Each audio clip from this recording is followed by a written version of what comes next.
L'actualité de ce vendredi, Arnaud, c'est bien évidemment la victoire de Darrell Wallace Jr. en Truck Series pour la finale.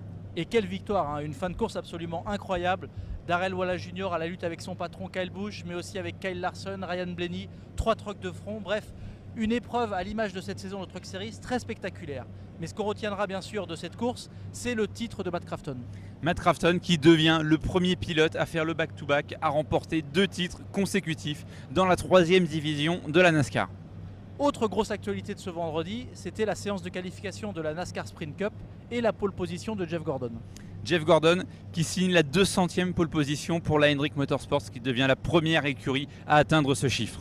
Donc pole position pour Jeff Gordon, mais tous les regards étaient tournés vers 4 autres pilotes, ceux encore en course pour le titre de champion.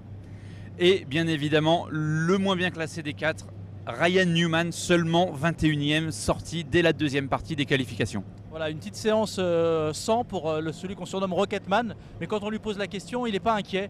Il considère que sa voiture est suffisamment performante pour pouvoir se reprendre pendant la course. A l'inverse, c'est Kevin Harvick qui a marqué des points en décrochant la 5e place. Alors Kevin Harvick très rapide sur la piste, mais aussi très fort dans la guerre psychologique qu'il avait commencé mercredi. Il a continué vendredi lors de la conférence de presse d'après séance de qualification. Il s'est incrusté pendant la conférence de Joey Logano. Il est venu s'asseoir à côté de lui et il lui a remis une petite couche. Il en a remis une petite couche, mais surtout ce qu'on constate, c'est que tout le monde rigole jaune, que ce soit Kevin Harvick, que ce soit Denny Hamlin, que ce soit Joey Logano, signe d'une énorme tension qui va perdurer jusqu'à dimanche et le drapeau à damier, voire peut-être même un petit peu après. Voilà, donc la guerre des nerfs continue. Rendez-vous dimanche. Au programme de ce samedi, 2 séances d'essai en NASCAR Sprint Cup, la qualification en Nationwide, puis la course en Nationwide.